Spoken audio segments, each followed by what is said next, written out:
Welcome back. We're still looking at the situation in southern Kaduna, and before we went on that break, Mr. Ladi Thompson was talking about the historical perspective. He said, let's not just tie it to the ethnic, political, or religious side of it. There's a historical trend from even before the formation of Nigeria. Now, but I want to bring this to you, Mr. Ibrahim. Yeah. He's talked about the fact, indeed, you mentioned it. Yeah. You've lived together for decades. Yeah. Your brothers, you intermarry, you do businesses together. Sometimes you bring your cattle into their farmlands to feed, and then from the waste they use to fertilize their farms. But these people who are coming from outside the country, the question of how they manage to enter the country, that's another one, and we do not have the immigration people here to answer that question for us. But you, who's on ground, they speak your language, or you speak the same language. Yeah. What are you doing, or what have you been able to do to stem that flow in that's destroying the peace you have? Well, very good. Well, before answering your question, let me just quickly say that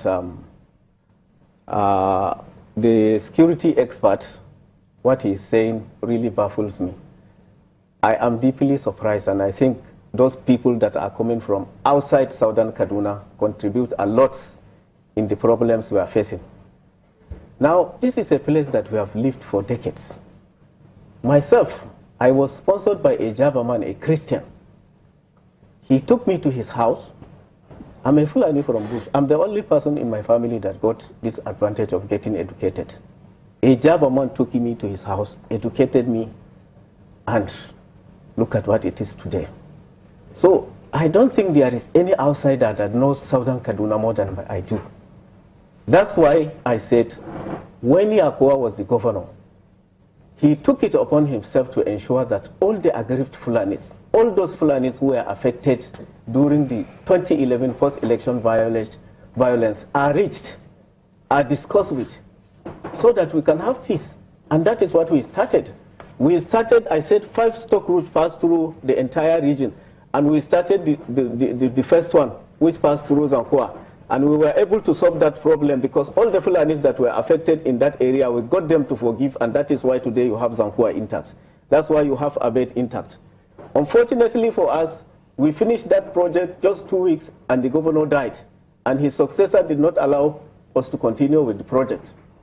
Therefore, the other routes that passed through Madakia, you know, Atakar, Kaura, Sanga, and so on, we have not done anything about them because there was no political will from the government.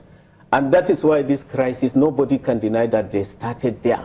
Even this current crisis, they started in that area. They started from those routes that have not been reached. So when this governor, the present governor came in, we showed him the report of what we did with Mr. Patrick Ibrahim Yakowa, and he said, please continue with it. As I'm talking to you now, there are villages that we were able to save. Like Garaje in Kafanchan. Some Fulanis were returning from Niger State. They are in Plateaus, they were returning to Plateau State. Somewhere in Dengi, in Plateau State, Dengi and Jarmai, about 13 of them, they were stopped at Garaje and killed and burned. When we had that, we had to go and sit with their families. That's why Garaje is there. We went even together with the chairman of our local government, if you don't know. So, we are from that area. We are also worried. We are also victims. In fact, what happened was that when these people come from somewhere, they attack these natives and live in the night. And the following morning, our settlement are attacked and we are killed. So we are also victims. But Mr. Ibrahim, I do understand that you're victims. What I'm saying, the question I asked was, you are victims, you've lived together. They're your brothers, your in-laws. You grew up together. So these people are coming from outside. Now you've identified that those routes that were not dealt with before under Yakowa, that's where this thing is emanating from. So what are the efforts that you'll do? Because right now is, how do we stop this? That's the question. Now, to understand what are you doing? We are doing, let me just give you an example.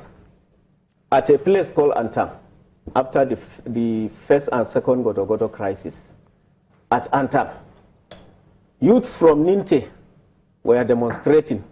When they reached Antam, they mounted an illegal roadblock and were profiling passengers, stopping cars, profiling passengers. Anybody they see, who resembles Fulani, they kill him. And it happened that an engineer, a mining engineer, was coming from Niger Republic going to Nasarawa State. And they brought him down there, killed him, and his brother escaped. So we just learned that the Fulanis from Niger were planning to come and attack Antang. This place, Antang, is the most peaceful place in southern Kaduna. They have never participated in anything, healing. But some youths came from other places, attacked that engineer, killed him. His brother went back and said, my brother was killed in Antang. So if they are coming to attack, where do you think they will attack? Okay. Antang. And we had to go with the support of the Kaduna state government, meet them, we sat down with them in Niger, and we appealed to them. And they're forgiving. You know, this picture you just painted. So the issue is this. One, we need to know the classification of Fulanis, just like I analyzed. We also need to know that there are seasonal movement of Fulanis across African continent. Seasonal, almost twice in a season. From November to December, east-west movement. North-south movement. From April, June, south-east movement, west-east movement, south-east movement. You need to know that. And of course, just like you've said, immigration are not there, but we know that there is this African ECOWAS protocol on transhumance that allows people to move with their cattle, you know. But does that protocol allow them to move with weapons? That is the issue. That's the issue that we need to solve, and I think that is the issue that the federal government of Nigeria has to do. There is Gambian approach. I have always said that in Gambia, Gambian government are signatories to the ECOWAS protocol on transhumance. But if you want to go into Gambia to graze, your home government must write officially, stating the reason why your pastoralists in your country should go to Gambia. Maybe because of drought in your country or because dry season. And then when you write, you have to state the number of pastoralists that are coming into Gambia. You state the stock route through which they are coming into Gambia. Just so you know, and then, of course, you have to accept that anybody who is coming into Gambia should not hold a weapon. Okay, let me go to Chief Akai. You know, the picture that both of you have painted is that you all know each other, you are brothers, you married from his side, they married from your side. If that is the case, then why is it difficult for both or the communities to come together and fight these outsiders? Why does it look like it's difficult? Thank you for this question. That's why I said we married to one another. My senior sister, she married to Fulani man with 11 children up to today. Then now, my surprise with what Malang Ibrahim have said.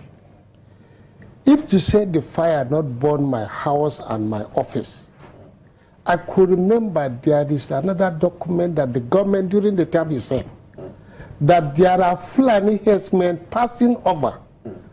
People should not stop them. They carry weapon. Life. It is because my office and everything of my file has burned down. I could have bring that document.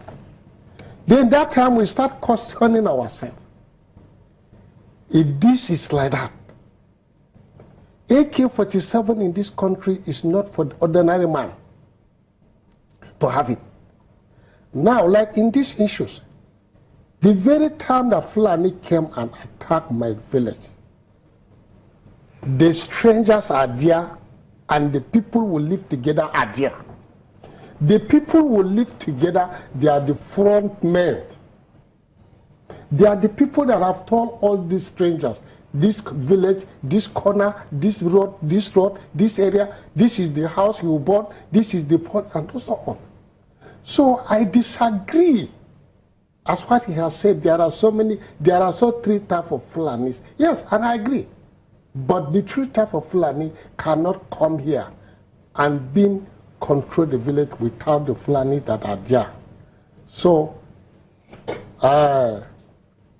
As far as you have said how we can make us to come together, as by myself as a district head, and we don't hate people, but we hate the character. And we don't say they should not come, we live together. They came and they met our forefathers. We gave them land. We stayed together, we eat together as I've said it. But today, as Fulani man used to say that they don't forgive. If it is mean that they don't forgive, then what do they want us to do? Is it because they have AK-47 so we should run and leave our village?